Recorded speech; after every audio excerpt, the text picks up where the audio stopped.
What's going on, cellar dwellers? Henry and I watched The Girl in the Photographs. The best part of this movie was when it ended. But the photographer in this movie, Peter is his name, is the guy from, is it Harold and Kumar Go to White Castle? I don't remember which one he is, but it's definitely him. So, movie's about this girl that works in a small town grocery store. Everyone around her is being murdered by these two guys. Like around her, they're like employees, friends. They get abducted by these two guys that wear these weird masks, and they are mutilated, murdered, and then mutilated, and the pictures are left on the main character's car. Well, in the grocery store first, then on her car. So she's getting these mutilated bodies. Please don't touch my phone, Henry. She's getting these pictures of these mutilated bodies, these dead the corpses, and the police department doesn't believe her. No body, no crime. So, basically everyone around her gets murdered. During the course of the movie, at the grocery store she works at, this photographer from LA and his crew stop by because they're taking photos in the local area. She gets in good with the photographer's assistant and ends up being invited to a party that they're having. Photographer, Harold or Kumar, whatever his name was in the movie, pisses her off. Alright, can I have that? By taking pictures in her face, can I have that please? That's gross. That's the third time you dropped it. Thank you. She leaves, and her friends that she's trying to get a hold of, she can't because they've been murdered, so she's texting them and whatever. At that same party, the photographer saw the dead body photo that was left on her car.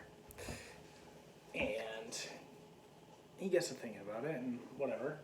So his assistant, who is into her, he asks to go let her know we're going to have a safety in numbers party. And I'm sorry for being an asshole. They go to have a safeties in numbers party because the photographer is pretty sure that she's going to be next to be murdered. Yeah, those are pictures, buddy. So, you find out that she has an interaction with the murderer before she goes to the party to safety in numbers. And it's the guy that's murdering all the girls. One guy, her ex-boyfriend as well, got murdered. He says he's buying cat food because he hands them cat food while they're in this cage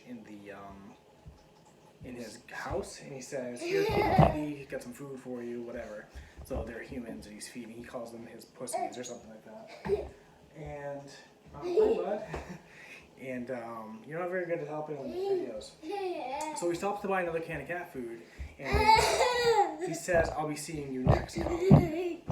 So you know she's gonna die. So now I'm gonna fast forward a little bit. So she does meet the killer along the way. They're at the safeties and numbers party, and the photographer gets murdered. His girlfriend, the model, gets murdered. One of the other male models gets murdered with the girl that he's fucking, which is someone he met at the previous party. And then her name's Colleen. Then there's Colleen and Chris left over. Chris tells Colleen tells Chris that she wants to go to bed, so he goes downstairs to let her have space. Chicken's done. As she's getting ready for bed, Chris ends up getting murdered by these two guys, and then these two guys go after her. Lights go out. Lights come back on. She thinks she's gonna get murdered. She comes down the staircase, and there are the two guys with all four or five dead bodies. The photographer, his girlfriend, guy, male model, fucking his girlfriend, and then Chris, so 5 bodies. She comes down the staircase, and there's the dude that she saw at the store. It's okay, Colleen, it's okay. And then the movie just cuts. And because he's asking her to, it's okay, Colleen, it's okay. And then he ends up, here, have it, if you're gonna be that big of a pain in the ass. And then he, it just cuts. So now, instead of being at the grocery store, which is where Colleen worked, we are now at an ice cream shop towards the end of the movie. Employee coming to open the ice cream shop sees the picture of Colleen with the 5 dead people. So, the creepy dude took a picture with her of the 5 dead people. So now the story is clearly going to repeat itself. Okay? Yeah, I was kind of bored. And I'm not surprised. I think the best things done in this movie were the gore. When there was gore to be seen, it was fantastic. They clearly put some money into it. The acting was subpar. I don't know how loud that is on your end. I don't really care. Dan's making me do these. Acting was subpar. Storyline was kind of boring. They had some really good creepy shots, like the 2 bad guys ending up behind you. You could see their shadow. Like towards the end of the movie, Chris is like trying to find his way around the house because they cut the power, and he's using the camera's flash to do it.